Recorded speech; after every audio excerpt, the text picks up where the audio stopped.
Sem no mitrasyam varunaha sem no bhavatvaryama sem na indro brahaspatihi sem no vishnurukramaha namo brahmane namaste vayo tvameva pratyaksham brahmasi tvameva pratyaksham brahma vadishyami Ratam vadishyami Satyam vadishyami Tanmamavatu Tadvaktaramavatu Avatu mam Avatu vaktaram Om Shanti Shanti Shanti.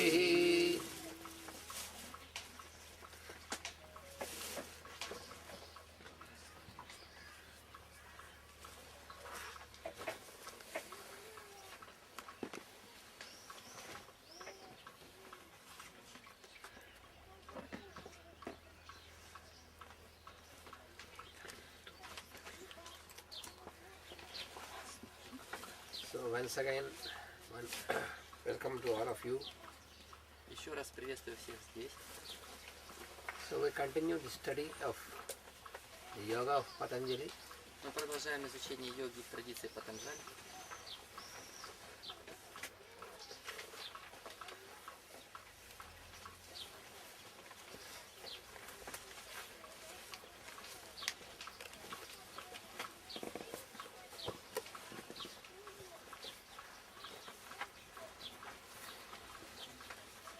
So yesterday we were discussing about the two implements which Patanjali has explained to apply.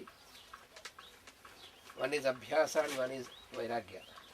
Вчера мы разговаривали о двух инструментах, которые Патанджали предложил для того, чтобы совершать эту вот жизненную игру. И одна из них это Абхьяса, другая Вайрагья. Actually, why should we practice yoga? На самом деле, зачем нам практиковать йогу? Is practice of yoga is the goal or is it the means? Практика йоги это цель или это средство? So if the whole life it is only a practice, Если вся жизнь это практика, then we will have no time to reach the goal.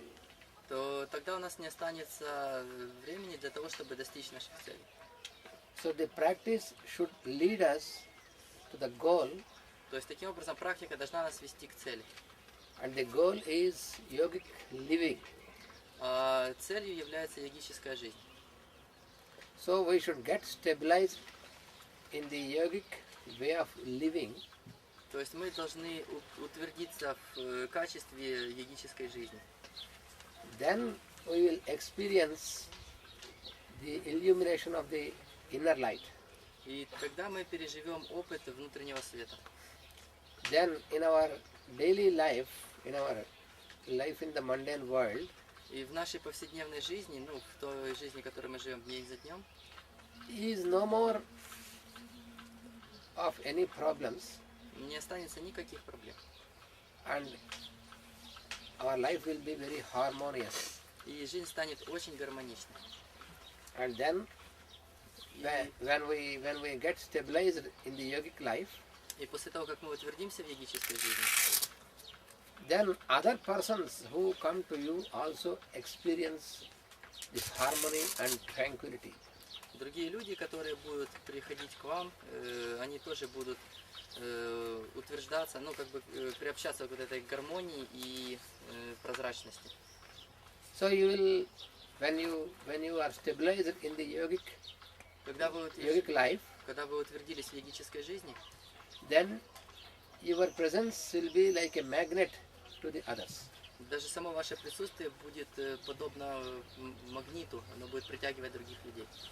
You see how a piece of iron is magnetized. Вы можете наблюдать, как магнетизируется кусок железа. So when a piece of iron is to be magnetized, it needs a magnet, the presence of a magnet.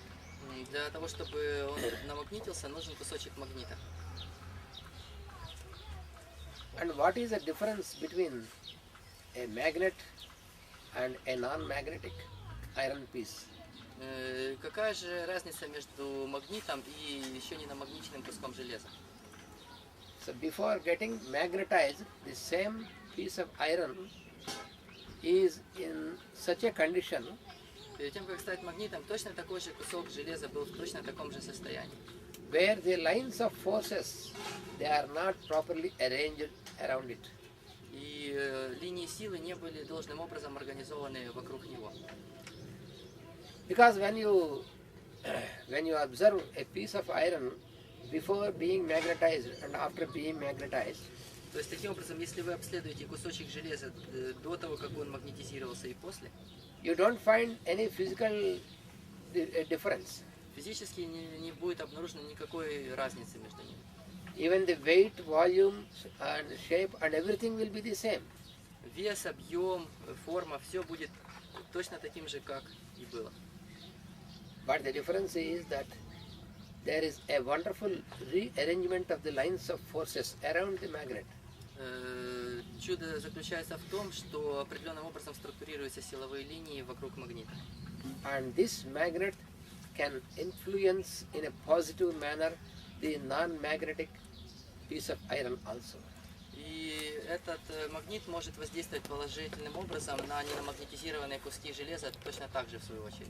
In the same manner, Таким же образом, through the practice of yoga, через практику йоги, when you get stabilized in the yogic way of living, когда вы утверждаетесь в качестве йоги в своей повседневной жизни, then you don't find any abnormality in a yogi. You don't find any abnormal appearances in him. вы не найдете в таком человеке каких-то сверхспособностей или чего-то такого экстраординарного. A yogi will be felt through his presence, but not how he dresses himself or what color of robes he wears or what he makes. Yogi does not make any special effort to be recognized as a yogi.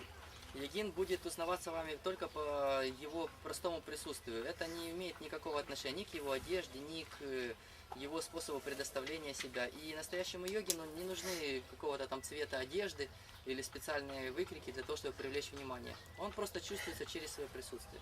He lives as a yogi not for being recognized by other persons. Он часто может жить йогической жизнью, вот этот йогин, и другие люди могут об этом даже не догадываться. If the yogi needs any recognition, that means if he needs to be recognized as a yogi by the other person, that means he is not a yogi. И если у йога появляется такое стремление, чтобы все вокруг знали, что он практикует йогу, значит он уже не идет по йогическому пути. That means when you want to be recognized, that means again you are living by the impression of others. Вот это само желание того, что вы желаете, чтобы все узнали, что вы практикуете йогу, это является тем же самым впечатлением, наложенным на ум, и оно является отхождением от йогического пути. And as long as you live according to the others' impression, then you are not at all in the yogic path. И до тех пор, пока вы живете согласно вот этим вот впечатлениям или находитесь в зависимости от мнения других людей, вы не находитесь на пути йоги. So one should not think that after practice of yoga there will be some change from which he can make a big publicity that he is a yogi like that. Nothing will be like that with a real yogi. Многие ожидают, что после того, как он занимается йогой, у него появится какая-то необыкновенная сила и способность собирать толпы людей или оказывать влияние на многих людей вокруг себя. Но это совершенно не так, это не имеет отношения к йогическому пути. Our practice of yoga is for ourselves, to make betterment in ourselves, not for others. Вся практика йоги направлена на то, чтобы улучшить свой внутренний мир. То есть она направлена внутрь нас, а не наружу, не на других. But after you get stabilized as a yogic person, Но после того, как вы утверждаетесь в практике, как как человек йоги, как йогин, then, of course, then there will be the presence of such a person will be a good presence for the other persons, even though they are non-yogic persons. и после этого уже ваше само присутствие будет очень позитивным образом влиять на всех людей, даже тех, которые вообще не знают про йогический путь и про йогических людей. And a real yogic person will not make any differentiation between himself and the other non-yogic persons. И настоящий йогин, он не делает различия между собой и другими людьми, которые не идут вот по йогическому пути. Because he lives as his inner light and he sees only this inner light in every person. Потому что он живет в согласии со своим внутренним светом, и он наблюдает этот внутренний свет в каждом человеке вокруг. You know what the Lord says in Bhagavad Gita, that you can identify a person as a yogi or devotee by how can you identify? How can you identify a person whether the person is a devotee or a yogi or not? В Бхагавад-гите есть очень четкое описание того, как вы можете определить, практикует этот человек йогу, посвятил он себя служению йоги или не посвятил. A person who is not at all disturbed in any conditions and in the presence of any persons, Тот человек, который не проявляет беспокойства в любых внешних обстоятельствах и при присутствии других любых людей, and also if he will not with his presence he will not disturb the other persons, и точно так же своим присутствием он не вызывает беспокойства в других людях рядом, he is a devotee, he is a yogi. он является посвященным, он является йогином. So to be a yogi is not some abnormality or not a strange thing. Быть йогином это не что-то сверхнормальное и совсем не странная штука. So it is quite natural way of living, that is the yogic living. Вот это полностью естественный образ жизни. And that is possible only when we start practicing yoga in the steps that are explained. И это начинается только тогда, когда мы начинаем практиковать йогу в том пути, который уже был объяснен. Practice of yoga is a process of rectification. Rectification. Это как очищение, да. То есть практика йоги это процесс очищения. So when we start practicing yoga, когда мы начинаем практику йоги, we experience a positive change in our life. Мы испытываем позитивные изменения в своей жизни. Мы начинаем их наблюдать. And this change should reflect in our daily life, in our behavior, in our daily life. И эти изменения должны проявляться в нашей повседневной жизни, в наших поступках, в том, что окружает нас.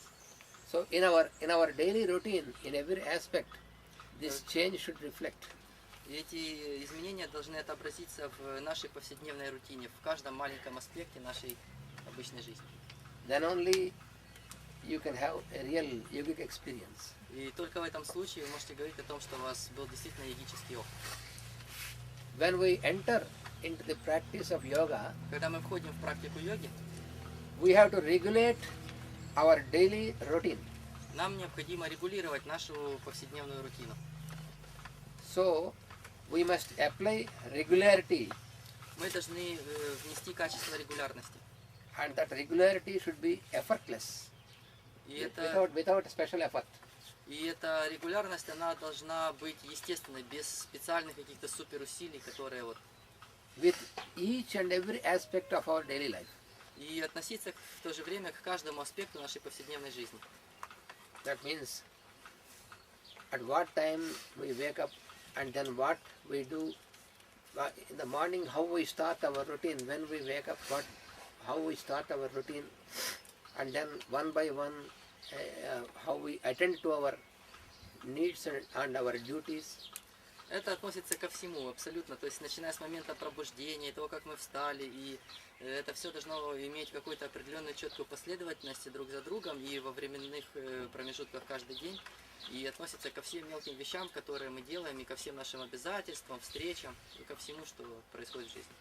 So there will be a very artistic arrangement and regularity. То есть должна быть вот такая вот артистичная организация всего, да, то есть вот очень правильно, или даже, наверное, режиссерская, да, такая организация и регулярность. Artistic. Ну, вот как артистическая, но, наверное, в плане режиссерской. Ну да. Да. Because regulation is an important key in the practice of yoga. Регулярность это очень важный ключ в практике йоги. Otherwise, your senses and your mind cannot, if you will not apply regulation, they will not cooperate with you in the practice of yoga. Иначе, если вы не будете применять вот эту вот регуляцию, ваши чувства и ваш ум не будут вместе с вами сонастраиваться на эту практику йоги. Because the physical body is only a platform.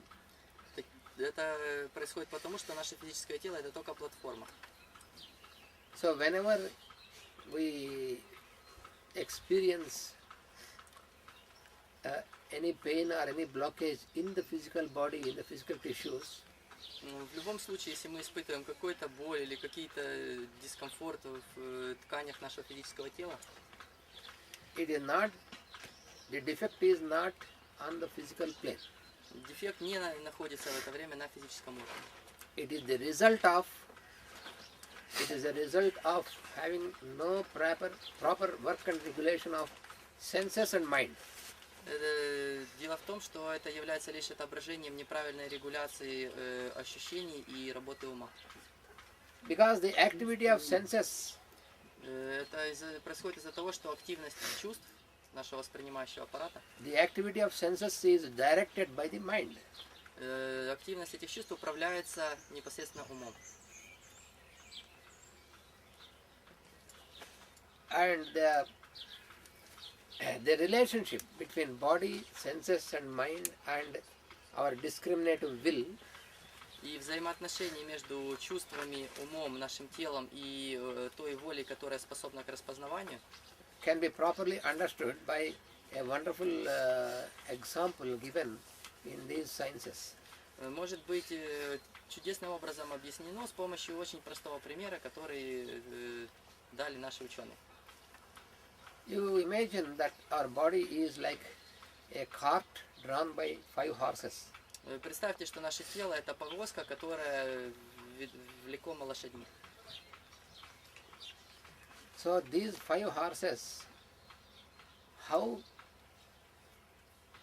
the journey of the person, because we, the individual being, we are this person, this fellow is the person who has to make a journey. He is the traveler. И наша внутренняя глубинная суть это тот человек, который совершает путешествие с помощью вот этой вот всей повозки.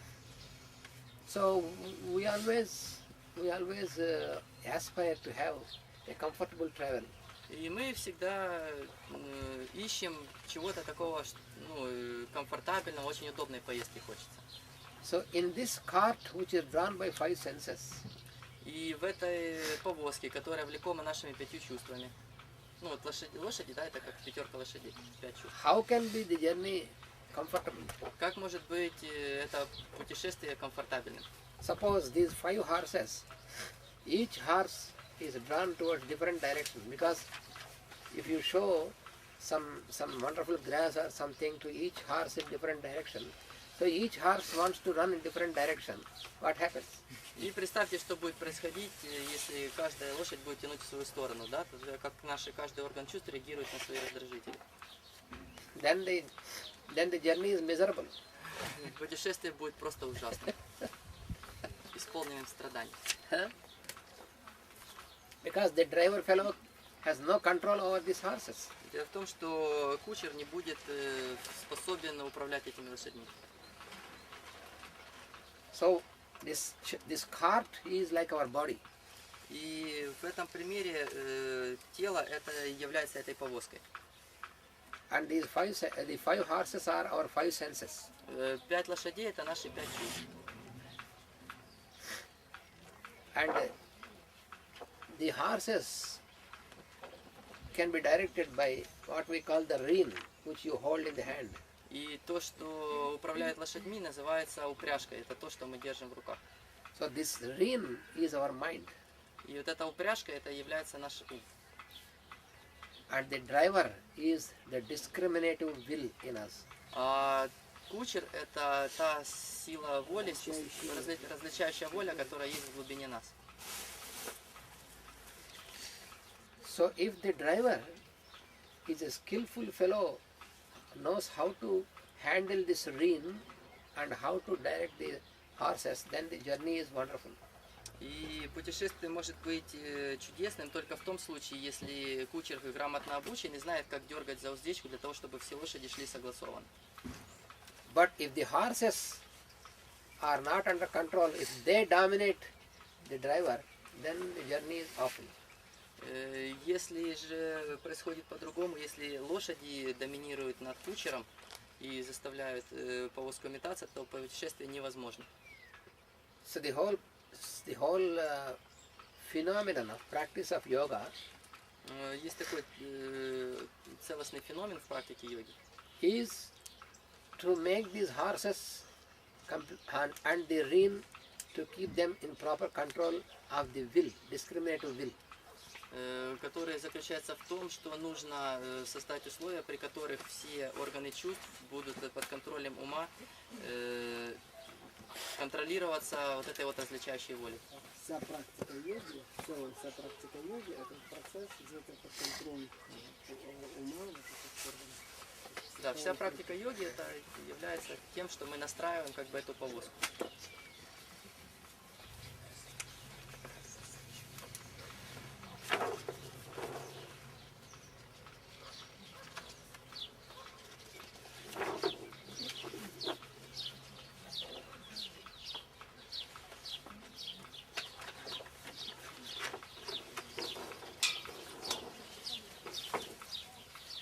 So therefore, coming back again to these two implements, abhyasa and vairagya.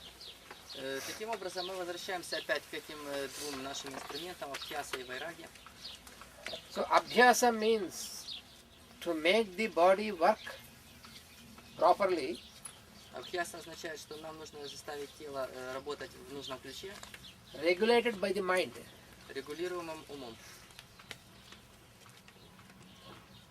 Make the body work properly, regulated by the mind. Сделать так, чтобы тело работало подконтрольно уму. Его работа регулировалась умом. So that is what is called abhyasa. Это то, что называется абхьясой.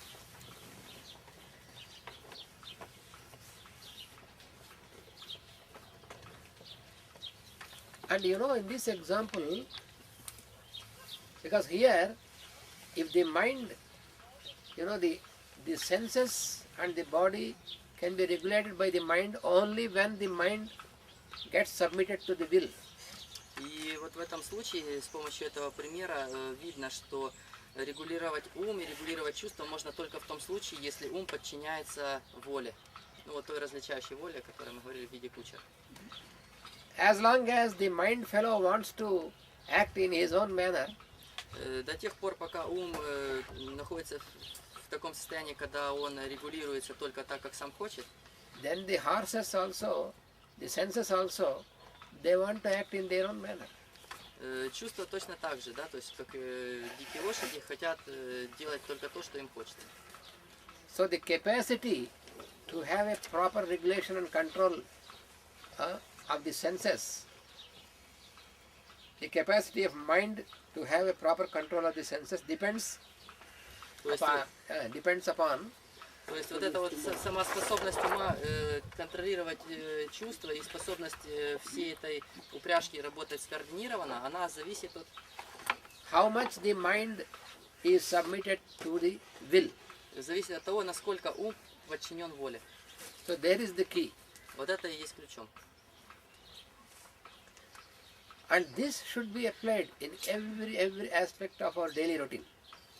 И это должно учитываться в каждом аспекте нашей ежедневной рутины. So health, the condition of health is dependent on abhyasa and action.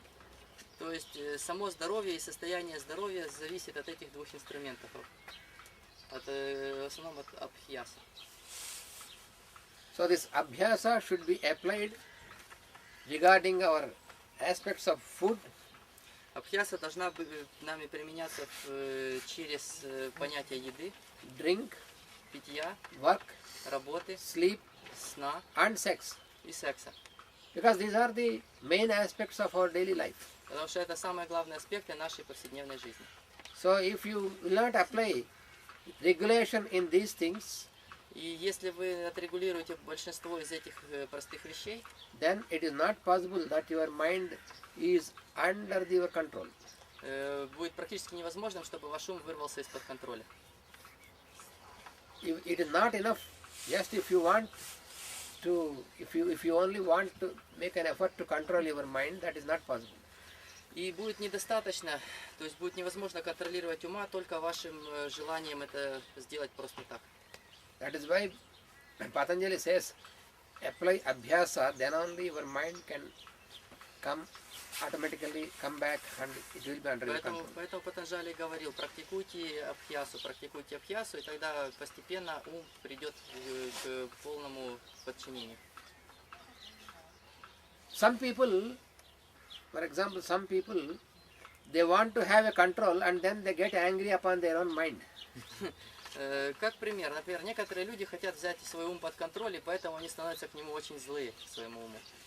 And some people, in the name of yoga, they try to control their senses by starving them. By starving? By starving, by put to starvation. То есть некоторые люди во имя йоги пытаются контролировать свой ум, и они со своими чувствами пытаются их контролировать и вообще подавлять свои чувства, как бы. In Bhagavad Gita, the Lord says Бхагавад-гита говорит нам, that if you just force your senses, if you bind your senses by force, если вы будете пробовать насиловать свои чувства и пытаться с ними взаимодействовать с позиции силы, without regulating your mind, без регулировки своего ума, then you will be a false yogi. Вы будете неистинным йогом, фальшивым. Because Это так потому, the senses are only like the windows through which the mind, it is the mind which receives all the reflections and impressions. It is not the senses. это происходит так потому, что чувства на самом деле являются просто окнами, через которые наш ум смотрит на мир. То есть это не какие-то отдельные силы, это просто как производные ума. So what is the use if you try to torture the senses and the body without regulating the mind? И что же будет происходить, если вы будете насиловать органы чувств без изменения ума? В чем польза? Это же есть, да? В чем польза такой практики? Ну да. То есть практика, да, в чем же польза?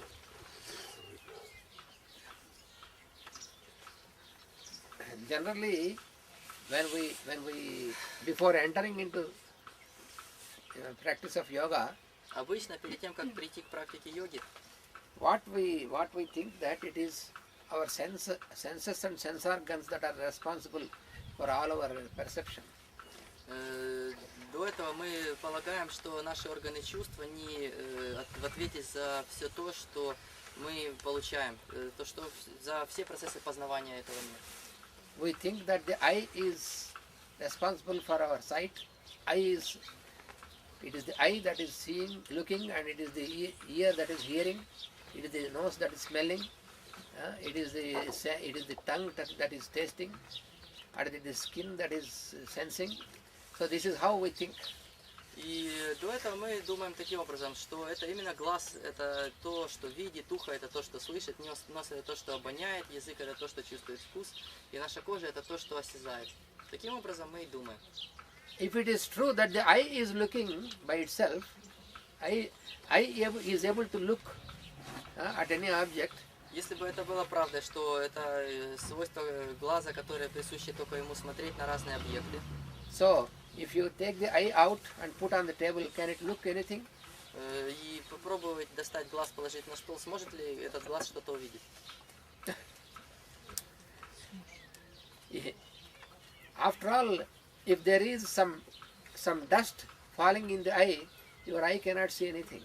И даже если какой-то кусочек грязи попадет в ваш глаз, вы все равно уже ничего не сможете увидеть. So with very simple observations we can realize that it is not the sense organs or the senses that are responsible for the perception.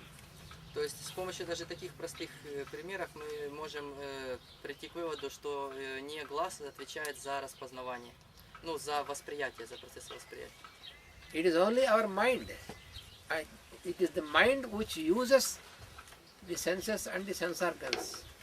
Что этим занимается ум, что он просто использует органы и чувства для того, чтобы воспринимать. Therefore, practice of yoga means not by doing something only physical, it is the working with the mind. Таким образом, практика йоги не обозначает, что нужно делать что-то только физически. Это прежде всего практика ума. But working with the mind means Но работа с умом обозначает applying your mind with every aspect in your daily life. Применение ума в каждом аспекте вашей ежедневной жизни.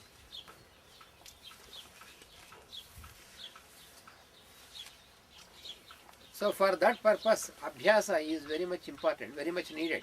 И именно в этом ключе абхьяса это очень важная вещь, которая крайне необходима.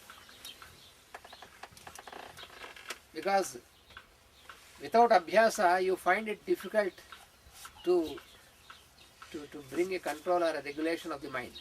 Потому что без абхьясы это будет очень тяжело принести какой-либо контроль к вашему уму. That is the difficulty that every practitioner feels in the beginning, that because you make the effort with the mind and the mind makes the opposite thing, and therefore you feel very much tired. Это происходит потому, что если вы делаете какое-то осознанное усилие по изменению ума, а ум в это время занят чем-то другим, то вы очень сильно устанете от этих усилий. Even in our daily life, Даже в нашей повседневной жизни we feel tired not because of the physical work, it is because of your mind. мы чувствуем себя уставшими не из-за физической работы, мы чувствуем это из-за работы ума. For example, you have many hundreds of examples. For example, you are making a journey. Например, есть тысячи примеров этому. Например, представьте, что вы в путешествии. Then many times we feel that after the journey, oh, you are very tired after the journey. И очень много раз после путешествия вы чувствовали себя очень уставшими. And we think we are tired because our physical body is put to so much of effort. И мы думаем, что это произошло потому, что наше физическое тело, оно же сделало столько усилий. But the truth is not the physical body, it is your mind which makes you tired. Но на самом деле истина заключается в том, что это не физическое тело, это ум делает вас уставшими. Just you observe yourself. Просто наблюдайте за собой. Suppose you have to make a journey 1 week, and suppose for example, we have to make a journey from here to Kyiv on the coming Sunday. Представьте, например, что мы делаем путешествие длиной в неделю, или, например, что нам нужно вот до воскресенья до Киева дойти. And we made the necessary reservation for the train. Ну, у нас уже есть призаказанные, как это по-русски? We have made a booking. Ну, забронированные билеты. Забронированные билеты на поезд. So, what more we have to do? We have to only on the Sunday, because we have to leave on Sunday, reservation is over. So we have to just leave on Sunday. And before Sunday, why should we think of it? И так как у нас уже есть забронированные билеты, мы об этом подумаем только в воскресенье. Ну, придем и просто купим эти билеты, и до воскресенья нам абсолютно не нужно думать об этом. But from now onwards, Sunday we have to make a journey to Kyiv. So how we can make the journey? Huh? So we start thinking of the journey from now. Но обычный ум срабатывает таким образом, что он начинает думать, так, в воскресенье мы поедем в Киев, так, что нам надо сделать для этого путешествия? И это путешествие уже начинается в данный момент. So when you start thinking, you lose some time in thinking, you forget. И с тех пор, как вы начинаете думать о чем-то, вы уже теряете время, вы забываете о чем-то другом. And as long as your mind is engaged about your journey after 1 week, И начиная с тех пор, как ваш ум будет занят тем путешествием, которое случится только через неделю, you lost the time today, what you have to do now. вы теряете то время, которое у вас есть сейчас, и те вещи, которые вы можете сделать именно сейчас. Then afterwards what happened, you have something to do today, so you are in a hurry. И что же происходит? У вас есть какое-то количество дел, которые нужно сделать сегодня, и вы не успеваете и начинаете торопиться. So you will make a journey on Sunday, only once you are making the journey physically, but all these weekdays you are making the journey many hundreds of times. То есть, если физически вы сделали это путешествие только один раз в следующее воскресенье, то на протяжении этой недели умственно вы сделали это путешествие сотни раз. Therefore you are stressed. И по этой причине вы находитесь в стрессе. So by the time when you have to make the journey, you are already tired. К тому времени, когда вы должны сделать путешествие, вы уже устали. Then with great effort, you bring your body there and put in the train, like a luggage. И к тому времени, когда это уже наступает необходимость, вы приносите свое тело и бросаете его в поезд, как в какую-то сумку. You see how funny it is? Видите, как смешно? And when you got into the train, you know it takes 14 hours. So the moment you got into the train, you start thinking what I have to do in Kyiv. При посадке в поезд вы знаете, что вам осталось еще 14 часов до того, как вы прибудете в Киев. Но вы уже начинаете думать, что я буду делать в Киеве. And every 1 hour you look to your watch, how many hours are there still. И можно заметить, как все начинают дергаться и смотреть на часы. Так, сколько еще времени осталось? But what can you do? Но что вы можете сделать? You have to only wait until the train reaches Kyiv. Вы же можете просто ждать, пока поезд не прибудет. But all the time your mind keeps on, how much time it is still there, what I have to do there in Kyiv. But what can you do? You can relax now. Why don't you relax now? Но ум ваш постоянно занят, то есть он думает, сколько часов осталось до Киева, что я буду делать в Киеве, и занят другими простыми вещами, хотя можно просто расслабиться. Почему же в этот момент вы не расслабляетесь? So before your train reached Kyiv, your mind many hundreds of times already went to Kyiv and came back, coming, going, all this journey. So this journey makes you tired, not real journey makes. Real journey does not make you tired. Фигурально выражаясь, пока вы доезжаете до Киева, ваш ум уже сотни раз побывал там и вернулся, и поэтому приезжаете вы уже уставшие. Но устали вы не из-за того, что вы приехали, из-за того, что была такая умственная работа тяжелая. You see, like this in our daily life, how much we are get stressed because of this such habit of our mind. И вы видите, сколько стресса мы получаем в нашей повседневной жизни из-за этой плохой и вредной привычки нашего ума. So this is the cause for all stress and ill health and all these problems. И это и является причиной всех стрессов и большинства проблем. You see, we get tired because we feel with our mind, oh, I am working so much. Понимаете, что чувство усталости появляется тогда, когда наш ум говорит, что «О, мы работали так много». When you are, for example, now we are in a program, so for example, if at home you are going to bed at 8 o'clock or 9 o'clock, and now because of the big program, it is a bit late, you go to bed at 10 o'clock. И, например, сейчас мы находимся здесь, вот в этой обучающей программе, и представьте, что дома вы находитесь в другом режиме и ложитесь спать там в 8-9 часиков вечера. А сейчас из-за того, что график растянут и программа очень насыщенная, приходится ложиться намного позже, часов в 10. And then we have to get up so early because we must be ready by 6 for prayer. Да, и кроме того, еще и заставляют подниматься в 6 часов, потому что нужно же быть готовым на утреннюю молитву. Then we think in our mind, oh, we have less sleep. Ой, ум начинает думать, слушай, я меньше сплю. And then you will be tired because your mind is making a proposal that your sleep is so less, you are so tired, and you feel tired. И таким образом вы становитесь уставшими, потому что ваш ум делает вам предложение, от которого тяжело отказаться, что вы же меньше спите, значит вы устали больше, и приходится с ним соглашаться. If your mind is tranquil and calm, if you could practice to keep your mind calm and tranquil, Если вы практикуете и можете держать свой ум в прозрачности и в цельности, then your body does not need so much of sleep or rest. Ваше тело не будет нуждаться в таком длительном количестве времени для сна и отдыха. That is the secret. Вот это секрет. With every aspect we are disturbed because of the activity of the mind. Mind is more active than the body. That is the problem. Вот вся проблема основная заключается в том, что в каждом аспекте наш ум более деятелен, чем наше тело. That is what we call a busy life. Это то, почему мы называем нашу жизнь занятой. We make our life very busy. Мы сами делаем эту жизнь очень занятой. Therefore we get very tired. И именно поэтому устаем. So by practice of yoga, Таким образом, практикуя йогу правильным образом, you will realize that you can be active or not be busy. вы сможете на своем опыте прожить то, что можно вести активную жизнь и не быть занятым. So the body should be active and mind should be tranquil. То есть тело должно быть активным, а ум должен быть прозрачным. Then that is the yogic state. Это то, что называется йогическим состоянием. Then any amount of work you can do with your body, but the mind is always stable.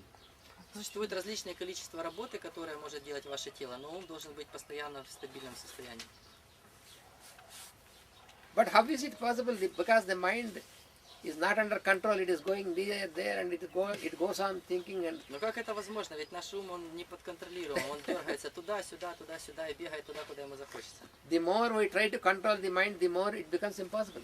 И чем больше мы пытаемся контролировать ум, тем более невозможным это становится. That is why Patanjali says you cannot do it like that. You have to apply abhyasa and vairagya. With these two implements, you can get over your mind. Поэтому Патанджали сказал, ну это же невозможно, и поэтому вам придется использовать эти два инструмента, которые нужны для того, чтобы привести ум в должное состояние. So it is no use if you start fighting with your mind. Это будет бесполезно, если вы будете бороться со своим умом. If you start fighting with your mind, then your mind will be your enemy. Если вы будете бороться со своим умом, вы получите нового врага, и им будет ваш ум. Then your life will be like you are staying with your enemy in your house. И жизнь будет подобна тому, что вы со своим врагом живете в одном доме. Ну, в смысле, в теле.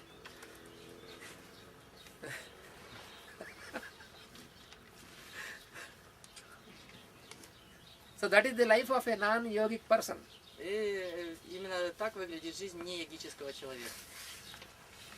So the necessity for practice of yoga is to have a proper alignment and a proper harmony in our own life. И необходимость йогической практики, она и заключается в том, чтобы достичь должного состояния просветленности и должного состояния осознанности в нашей жизни.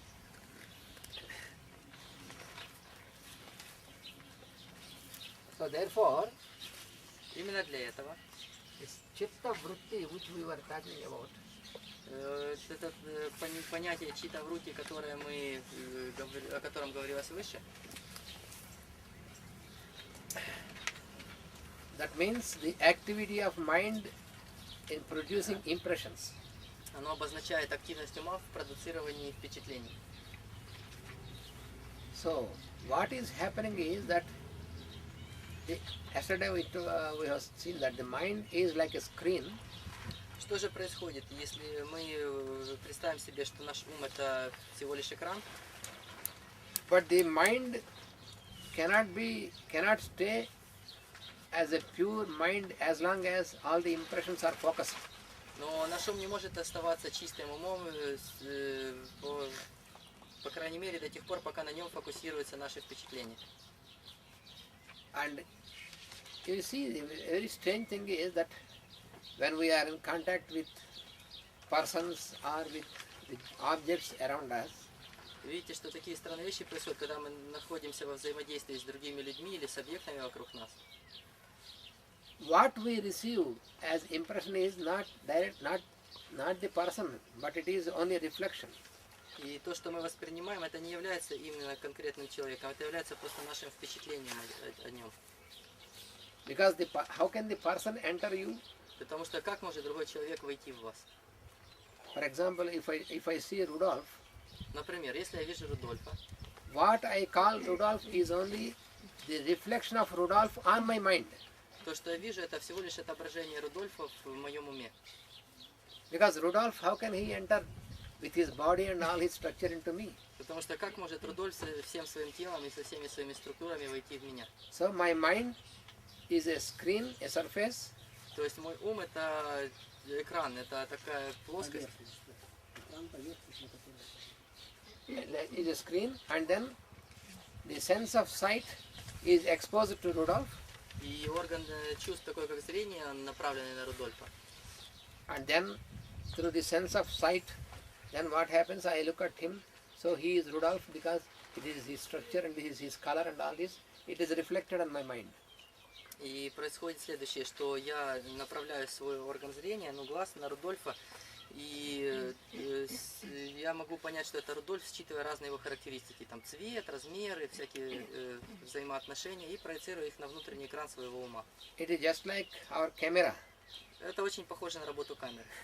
So in the camera, when I take the photograph of Rudolph in the camera, that means in the camera there is a lens. Through this lens we have the image of the person focusing through this lens on the film.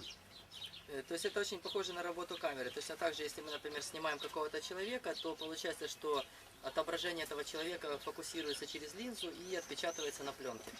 And this image which is focused through the lens on the film, on the background, on the film, is when you make a click, it is printed there. И есть такая возможность, что то изображение, которое проходит через линзу, отображается на пленке. Если вы сделаете распечатку, то оно просто отобразится каким-то образом. So in the same manner, through the sense organ of the eye, Таким же образом, через такой орган чувств, как глаз, I receive the image of the person, я получаю изображение человека. and then the activity of the senses and the mind together makes this click, this impression. И после этого активность органов чувств и ума вместе они делают тот самый отпечаток, снимок, который я наблюдаю. So this impression forming is the work of this chitta. Это впечатление, оно и формируется с помощью вот этого деятельного ума читта. When there is no store of any impressions, there is no chitta, it is only mind. И если у вас нету багажа вот этих вот впечатлений, значит у вас нету вот этого отображающего ума. And now, when all these impressions are stored by this vritti, it stores all the impressions, chitta, Вот в этом отображаемом уме все ваши впечатления, они как бы складируются. То есть это как огромный склад ваших впечатлений. vritti means like clicking. А врути это тот процесс, который мы называем To register the impression. регистрация, да. да, регистрация впечатлений. So afterwards, even in the absence of the object there, То есть после всего, даже при условии отсутствия объекта в каком-либо месте, so for example, when I am in India, then I think of Rudolph, then all this impression immediately is recollected from this. да, то есть, например, я буду находиться в Индии, Рудольфа не будет, но я только о нем вспомню, и все мои впечатления о нем подгрузятся сразу же из этого впечатлительного ума. Then all this recollection is only my impression. It is not real Rudolph. И все, что я увижу, это будет только мои отпечатки, это не будет истинный Рудольф. Сумма впечатлений. Да, сумма впечатлений. And in this reflection, in this recollection, what is projected again on the screen of mind is Rudolph means, oh, he is a German, so he is such and such, so these are his qualities, these are his positive qualities, these are his negative qualities, all these things, you see, a complex. It is not real experience of Rudolph. Only all these are experienced when this is recollected. И что же будет происходить? В тот момент, когда будет идти проецирование на внутренний экран моего ума, я буду видеть не настоящего Рудольфа, а только сумму своих впечатлений о нем. Да, то есть это будут уже какие-то характеристики его, да, то, что он немец, то, что он там какого-то высоты, какие-то его позитивные качества, набор негативных качеств, но это не будет иметь ничего общего с существующим Рудольфом. Then in this recollection, because of all these things projected, because of this, there is no possibility of remembering the inner light. И происходит следующее, что во всей этой сумме этих впечатлений, вот в этом вот банке впечатлений, их столько, что ум занят настолько, что он забывает о внутреннем свете. Then my reaction, my behavior with Rudolf depends upon all these impressions. И таким образом происходит, что моя реакция и мое поведение по отношению к Рудольфу будут обусловлены только вот этим вот набором полученных впечатлений о нем. So basing on these recollections and all these impressions, I may feel, if I feel Rudolf is a friend, then my behavior is different. If I feel Rudolf is my enemy, then my behavior is different. И базируясь на этом основании, мы можем сделать заключения, от которых будет меняться мое поведение. То есть, если я буду думать, что Рудольф мой друг, поведение будет одним. Если буду думать, что Рудольф мой враг, поведение будет другим. So my behavior is not my original action, original behavior, because it is dependent upon all these impressions. То есть, мое поведение, оно не будет настоящим действительным поведением. Это будет просто рефлекторным поведением, основанным на моих предыдущих впечатлениях. So if you have so much phenomenon with one person, now you imagine how much it will be we have with many persons, many objects and many things. И теперь представьте, если только такие вещи происходят, ну, для примера с одним человеком, сколько всего происходит в нашей голове по отношению к многим людям и многим вещам вокруг нас. And one more thing, a little bit more farther when we go. И еще кое-что хотел сказать перед тем, как мы пойдем дальше. So every moment when there is such a reflection on the screen of our mind, we are not living as ourselves. I don't live as myself. I live only as the image, not myself. Еще одна вещь, которую я хотел сказать, это та, что в каждый момент, когда происходит проецирование вот этого впечатления на экран моего внутреннего ума, я не живу. То есть в этот момент не происходит процесса жизни меня как меня, а я живу только как отпечаток на экране своего ума. Now, как результат, когда мы подвергаемся этим впечатлениям, мы теряем себя, то есть мы не являемся... Ну да, нет переживания себя, есть... Да, мы обусловлены. А мы живем под воздействием вот этих всех впечатлений, которые мы сформировали. now, you take example once again. Теперь еще один пример приведу. A plate of good food before us, a tasty food. Помните тот пример с вкусняшкой на тарелке перед вами? So when, for example, there is a very delicious chocolate, attractive chocolate before me. Представьте, что перед вами очень привлекающий вас шоколад. Then my mind, my organ of sight, that means my eye, has acted upon this. И в то время, когда глаз уже нацелился на него, ну вот орган зрения, глаз уже нацелился на этот шоколад. And my organ of smell also acted upon it. И орган нюха тоже уже активировался и направлен на шоколад. And then my organ of taste acted upon it. И орган чувств уже тоже настроен. These are activated because I have the impression of chocolate before. Они уже активированы потому, что у меня уже есть впечатление о шоколаде, которое я получил ранее. And the image of chocolate is reflected on my mind. И образ шоколада отпечатывается на моем уме. Now, as long as this image is reflected on my mind, До тех пор, пока этот образ шоколада отпечатывается на моем уме, I am not Anananta Krishna, I am chocolate fellow. я не являюсь Анантой Кришной, я шоколадный парень. Because those moments, yeah, because that moment I am living as chocolate. Потому что в этот момент я живу как шоколад. Because I got identified with the chocolate. Потому что я полностью идентифицировался с шоколадом. That is why I don't recognize whether it is a need or a desire. Потому что в этот момент я не распознаю, это моя нужда или это мое желание. And then what happened? This is an object. Chocolate is an object. И что же происходит потом? Шоколад это просто объект. Now a person Теперь человек So Mr. Sergey, he has come and he said, "Hello, Ananta Krishna." подходит и говорит: «Эй, привет, Ананта Кришна».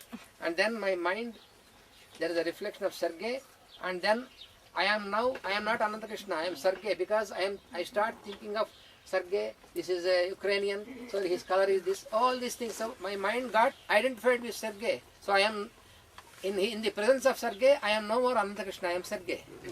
И когда подходит, например, другой человек, такой как Сергей, я в его присутствии уже перестаю быть Анантой Кришной, потому что в моем уме происходит отображение Сергея, да, то я начинаю вспоминать, ну, как бы, что он из Украины, что у него такой-то вот, такая расцветка, какие-то характеристики, и все, я перестаю быть собой, начинаю быть им. Так а как же быть собой? At that moment, I cannot remember that he is a human being.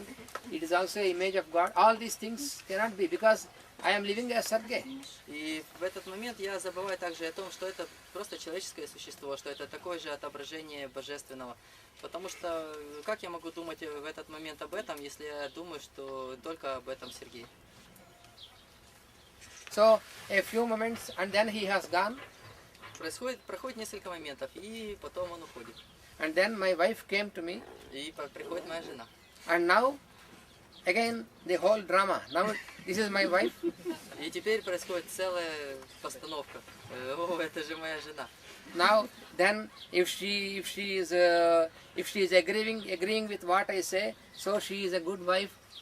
Otherwise, there is disharmony. So all is, now I am no Ananta Krishna. I am now living as my wife.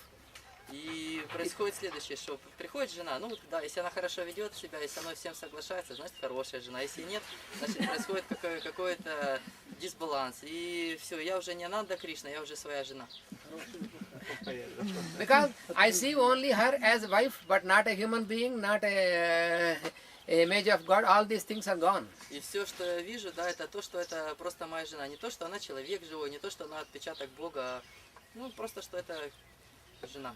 Now imagine, from the moment of waking up from sleep till we go into sleep at night, how many times we are living not as ourselves, we are living as an object or as a person. Every time when we are in contact with a person, with an object, our mind is immediately getting identified, and we are living not as ourselves. There is no time for us to live as ourselves.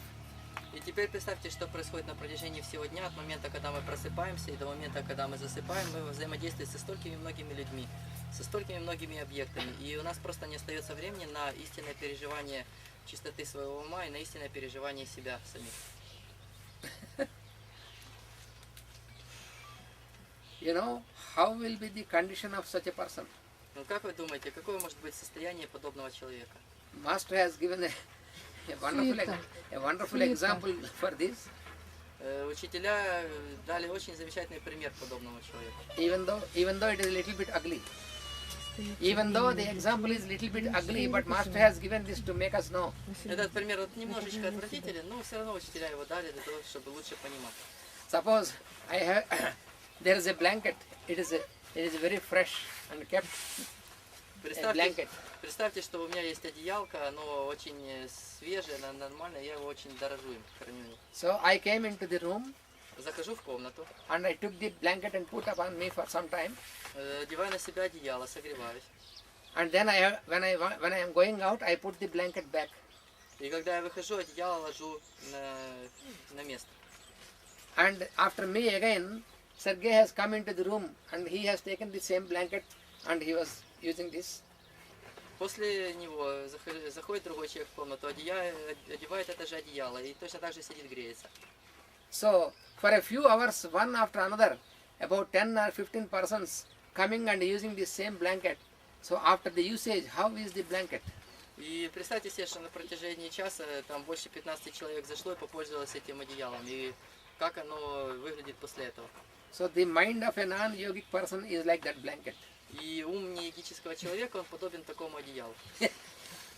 It cannot be fresh anymore. Он не может быть свежести больше.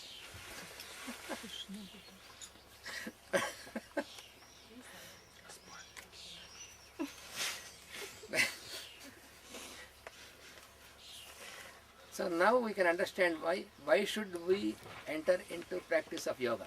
Вот теперь мы наконец можем подойти к пониманию того, зачем же нужно практиковать йогу. If you want to make your life ever fresh, then you need practice of yoga. Если вы хотите делать свою жизнь действительно свежей, значит вам придется практиковать йогу.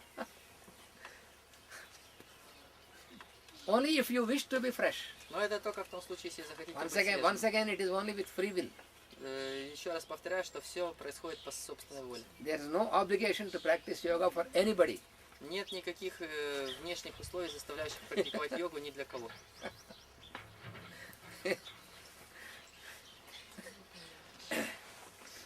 Because nature has given us this life and these wonderful instruments to use them and to keep them always fresh and always in a natural condition. Дело в том, что природа и Божественное дали нам вот эти вот инструменты, которыми мы пользуемся, и которые перечислялись ранее, для того, чтобы мы держали их в порядке, в свежести и использовали должным образом. But since we do not realize, we only think that it is our own, we forget that it is given to us, we feel that we want to own this because of our possessive nature, and because of this we feel this is my own, therefore that is why we want to use it as we like. Но дело в том, что происходит следующее, что так как мы забываем свою истинную сущность, те, кто мы есть на самом деле, и в этот же момент мы перестаем помнить, что то, что мы имеем, это наши тела, чувства, ум, что это дано нам просто как инструменты для познания мира. Мы начинаем относиться к этому как к своей собственности, забывая их использовать должным образом. So just like the screen in a theater, in a cinema theater, when you go into the cinema, То есть точно так же, подобно тому, как есть экран в театре, когда вы, например, идете в театр или в кино, when they start projecting the picture, the movie, в тот момент, когда начинается проецироваться кино, then we don't remember the screen. мы уже забываем о экране. Because it is all the movie and we get identified with the movie, screen is forgotten. И как только начинает идти кино, мы идентифицируемся с фильмом, и экран забыт. And when he stops projecting, again we see the screen. А когда он заканчивается этот фильм, мы опять видим экран. In the same manner, since mind is a screen, Подобным же образом, представляя, что ум это экран, mind does not exist as mind as long as all these are projected on it. Ум перестает существовать все то время, пока идет собирание впечатлений. So that is why here what Patanjali says is that you must make an effort to stop all this projection so that the mind can be left as a clean screen. Таким образом, Патанджали сказал, что для того, чтобы очистить ум, вам нужно прекратить вот этот вот поток впечатлений. И тогда ваш ум сам очистится. Why should it be left without projection means because then you can have the projection of the inner light on it. И для чего он должен быть очищен от вот этих вот всех проекций? Потому что когда он будет очищен, вы сможете увидеть отображение внутреннего света на нем. Then you can experience the one light either in yourself or in others. И тогда вы сможете переживать единый свет в себе и в других. That is what you see every evening in invocation we say, may the light in me be the light before me. И именно поэтому то, что мы говорим в утренних и вечерних призывах, да будет свет во мне передо мной. And also we say in the invocation that the next sentence after this is, may I learn to see it in all. И следующее предложение в призыве звучит так: да увижу я этот свет во всех. Да, научусь я видеть его во всем.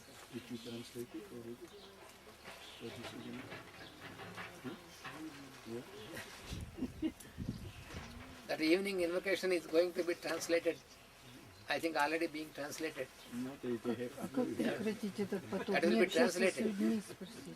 Что, не общаться с Он людьми? только что сказал, что вот, есть текст вечернего призыва, да, который будет переведен и который уже вот, вечером будем зачитывать. То есть это чтобы убрать все впечатления. с экрана. Он говорит о том, что в вечернем призыве мы Произносим те слова, это свет во мне, светом передо мной. Как раз А имеется как в вот виду это. сказано, что эти все впечатления, вот нужно прекратить поток впечатлений. То, что не общаться с людьми или как? Это работа своего ума. Вы со Here is своим a умом. question, how to stop this flow, say, That is the study we are doing. Он говорит, что вот именно это мы посвящаем выступление, что слушайте и дальше он объяснит. We are coming to that. Мы как раз подходим.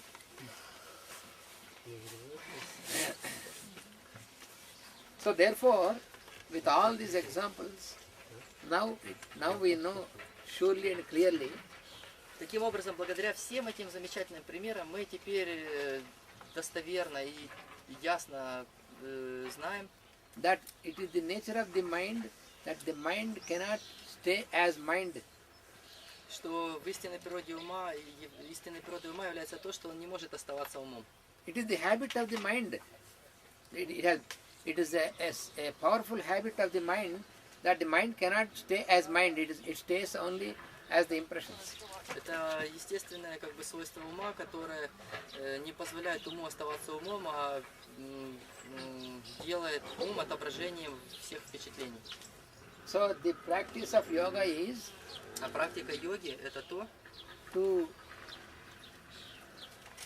change this habit of mind что изменяет так подобную привычку ума. by applying this abhyasa and vairagya Путем применения этих двух инструментов, абхьясы и вайраги.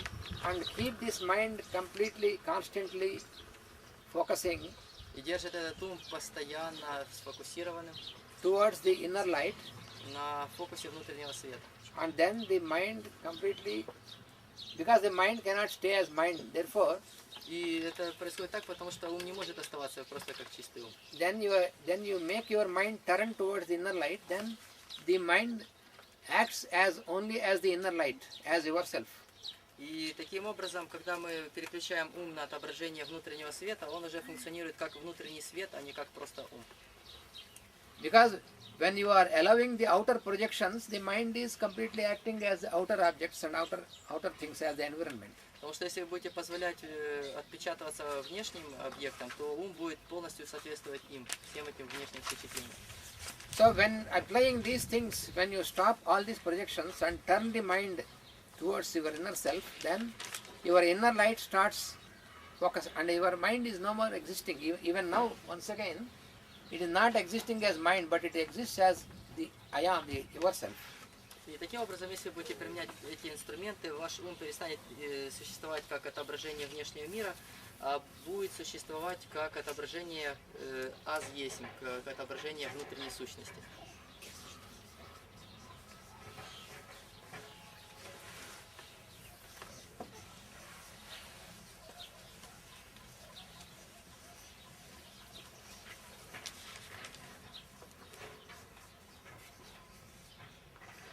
You have two aspects. One is the perceiver and the object of perception.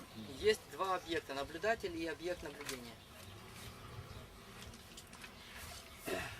And who is the perceiver? The perceiver is I am. И кто наблюдатель? Наблюдатель это аз есмь. Или высшее я.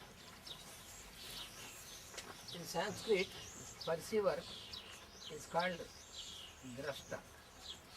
На санскрите это называется вот таким вот словом. Драста.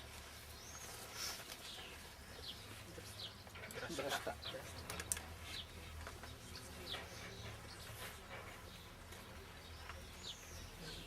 Наблюдатели, кто еще слышит? Объект наблюдения. And the object of perception А объект наблюдения is called drishya. называется драсья.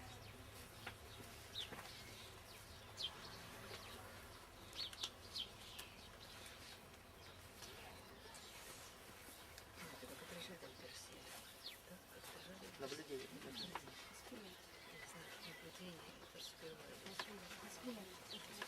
Drishya, the object. When I say that this is a pen, Когда мы говорим, что это ручка, so the pen is drishya, the object of perception. ручка это драсья, это объект наблюдения. and I am the perceiver. А я тот, кто наблюдает, ну или воспринимает. But the mind tries to convince you that he is the perceiver, but the mind is not the real perceiver. Но ум пытается вас убедить, что он истинный наблюдатель, но он не является наблюдателем. So unless you completely bring back the mind and get it absorbed into the I am, До тех пор, пока вы полностью не вернете ум и не повернете его на наблюдение внутренней сути, известный, you are not allowed to perceive directly because the mind is in between. вы не сможете воспринимать непосредственно, потому что всегда между вами и объектом будет ваш ум. Because if you can perceive this, you will perceive as your own light on the other side also.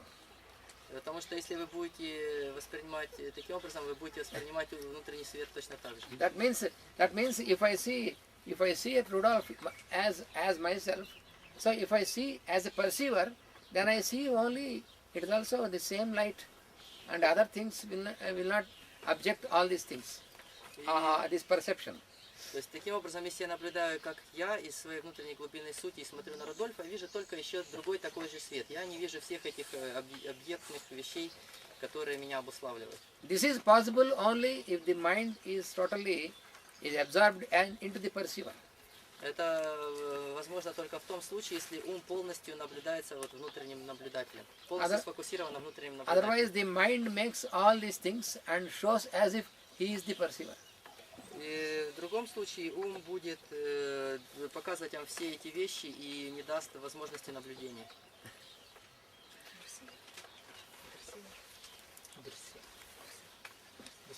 So, even with our body, senses and mind also, we have to apply this.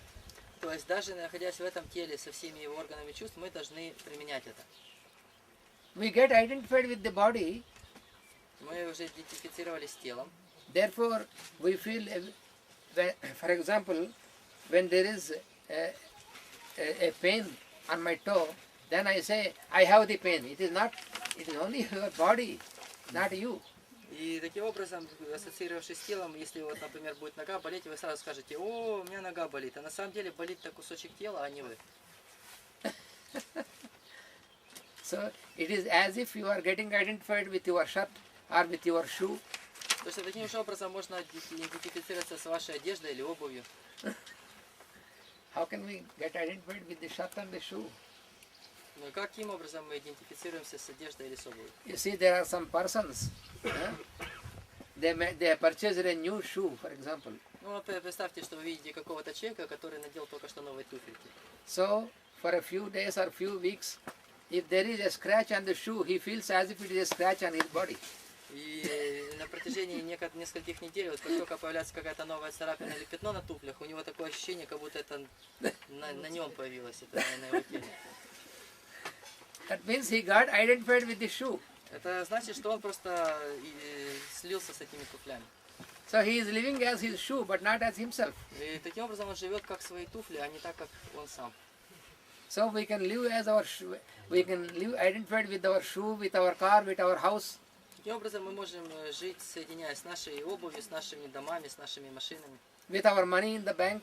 Даже с денежками в банке. So now we see, we get identified with all the objects, even not with our body. This is better, but even all other things we get identified with these Представляете, things. можно идентифицироваться даже с вещами, которые находятся на отдалении от нас.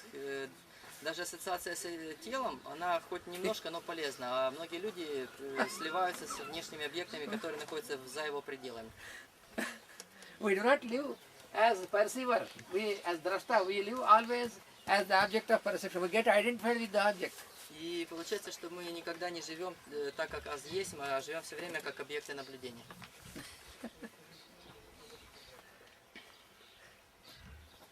If there is, for example, if suddenly I got a spot on my face, then I get identified with the spot because I am identified with the body. Ну, это для примера, например, если у меня вдруг пятно какое-то появится на щеке, я сразу же буду себя идентифицировать с этим пятном. Почему? Потому что я обусловлен тем, что связан с этим телом. And then all my impressions start, and I feel, when I look into the mirror, I say, oh, there is a spot on my face, And if all the other people see, look at me, what they feel, what they know, what they feel about me. И сразу же начнется такой вот поток мыслей: о, я при каждом взгляде в зеркало буду думать: о, у меня пятно на щеке, а что же другие посмотрят, а что же другие подумают, а что же они будут в этот момент чувствовать по отношению ко мне. Then I forget all other things and I engage myself how to get rid of this. And I run to the doctor, skin specialist. И я сразу же позабуду о себе, я буду все время только чухать это пятно и думать о том, как же от него избавиться, и побегу к доктору-дерматовенерологу. Because as quickly as possible I want to erase this spot, because I am living as this spot now. Потому что я любым способом хочу отделаться от этого пятна, потому что вся моя жизнь это пятно на данный момент. So all my mission for this time is how to erase this spot. Вся жизненная миссия в этот период времени заключается в убирании пятна с лица. You see how strange it is? Because I think that everybody who looks at me looks at this spot. Видите, какие странные вещи происходят? Потому что в этот момент я абсолютно уверен, что все, кто на меня смотрят, смотрят только на это пятно. Is it not too much to think like that? Недостаточно ли, не слишком ли это, если я буду думать таким образом? Because everybody has his own or her own work to do, and everybody, do you expect that everybody always looks at your spot only?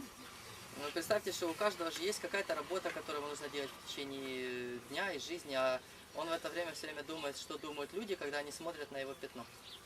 So that means I made my own impression that the others are making the impression about my spot. И в этот же момент я теряю все свои впечатления и думаю только о том, что думают эти люди, смотря на мое пятно. So it is total illusion. Это полная иллюзия. You see how we live in illusions like this. Видите, как мы живем в иллюзиях, подобным этой. So all this time which we spend in the illusion is that we are losing this time from the span of our life. Видите, и все это время, по которое мы живем, находясь в этих иллюзиях, мы это время не живем на протяжении длительности этой жизни, которая есть у нас. So more than 50% of the span of our life is spent in sleep. Видите, почти половина нашей жизни проходит во сне. And from the remaining 50%, a major part of the time is spent in these illusions. А оставшаяся часть и большая часть времени проходит в этих иллюзиях. And you will be left only a little part of your span where you are living as yourself. И есть только небольшое количество вашей жизни, в которой вы живете, как именно вы.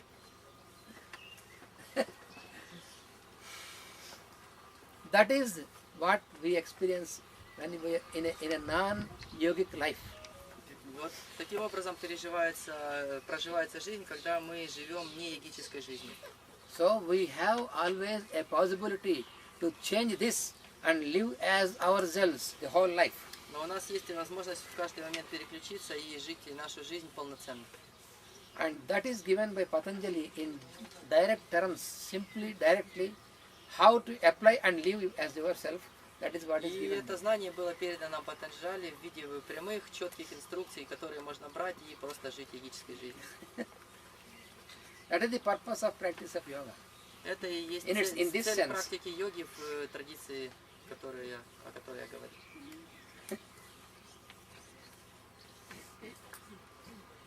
If it is true that he lived 50,000 years ago, Yes.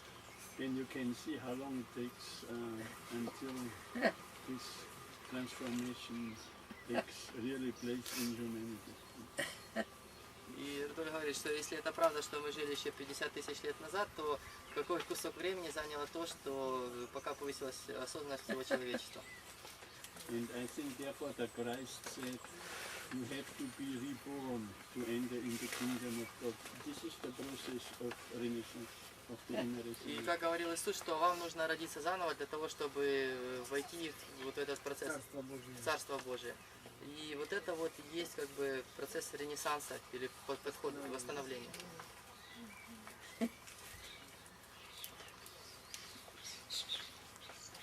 So all the implements or the equipment to practice yoga are not outside, it is inside, in us. И все, что нам нужно для того, чтобы практиковать йогу, все необходимое оборудование уже находится внутри нас. So if we feel that we have all the equipment we have a place and equipment and all these things for practice of yoga, that means it's not a proper understanding. Equipment is within ourselves, it is in our mind and senses. И таким образом, если мы будем думать, что все оборудование и все необходимое для йоги находится вне нас, это будет неправильно. Все, что необходимое, находится внутри нас. So therefore, when the chitta vritti, that means this type of activity is not suspended. Таким образом, это означает, что когда вот подобный тип активности читтаврутти не останавливается, Then even if you are alone in a place, даже если вы находитесь в одиночестве в каком-то хорошем месте, still you are not alone. вы все равно не в одиночестве. Because you are carrying all the impressions of all the persons. Потому что вы до сих пор несете в себе все впечатления всех людей. Somebody feels sometimes, oh, my wife and my children and my all the society and all these people are too much, and therefore I want to take a retreat, and then he goes into forest and sitting there. But all these persons are there with him because it is not the persons, it is his impressions. Poor fellow. So therefore his mind is there with him, with all carrying all the impressions, and he is no more. He is not alone. He cannot be alone. Таким образом происходит следующее. Например, какой-то человек, который живет, и за него жена, куча детей, еще общество вокруг, да, и он думает, о, нет, это слишком много для меня. Надо срочно на ретрит в горы поехать. И он едет в горы, где-то в какое-то хорошее уединенное место сидит там. Но это не значит, что он оставил свой ум чистым. Это значит, что все эти люди вместе с ним. Эти люди вместе с ним не физически, но все отпечатки, ну, не отпечатки, а все впечатления об этих людях и все переживания, связанные с этими людьми, до сих пор находится в нем, в этом человеке. Он думает, что он один, а все они вместе с ним.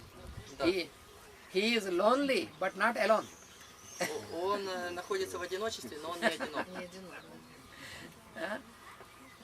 Because physically there is nobody present, therefore he is living lonely, but not alone. То есть физически присутствия никакого рядом нет, и он поэтому думает, что он в одиночестве, но на самом деле он не один. But when you practice yoga and stop this activity, То есть если вы практикуете йогу и останавливаете подобную активность, then even if you are living among so many hundreds of people, то даже если вы живете в окружении сотен тысяч людей, then also you can be alone, вы все равно сможете оставаться в одиночестве, but not lonely. но не одинокими.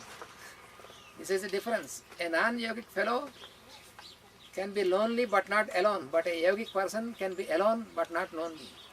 И в этом и разница между йогическим и нейогическим человеком. Первый, то есть нейогический человек может быть в одиночестве, но не один, а йогический человек может быть один и не в одиночестве.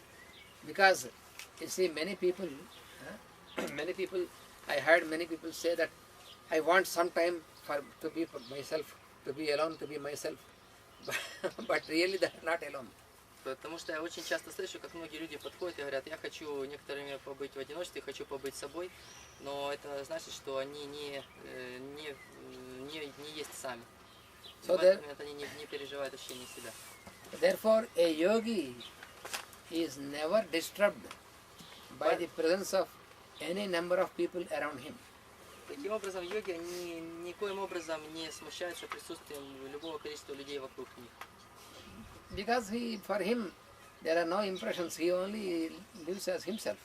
Потому что для него не существует впечатлений, потому что он живет только так, как он есть. So after a little pause, then we study more about abhyasa and vairagya. After the break? After the break. Сейчас будет небольшой перерыв, и после перерыва мы начнем опять и немного детальнее поговорим про абхьясу и вайрагью. Можно вопрос? Yes. Как почувствовать внутренний свет? How to feel the inner light? How to feel the inner light? The inner light is experience but not feeling. Внутренний свет — это переживание, а не чувство. And you can experience it when you follow applying abhyasa and vairagya. That is И это переживание придет, если будешь практиковать вот эти два инструмента. Then your experience is very harmonious. You will experience as only the oneness. You experience as the oneness, but not multiplicity. Это придет к тебе как переживание единства со всем, а не множество всего.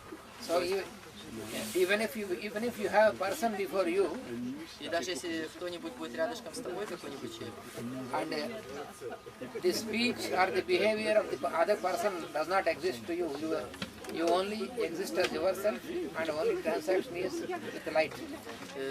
и поведение, и слова этих людей, которые рядом, они не будут тебя касаться, потому что в этот момент ты будешь погружен в переживание собственного их внутреннего света.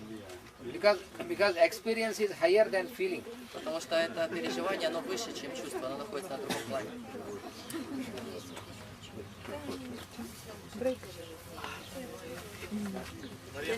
Слова людей не будут тебя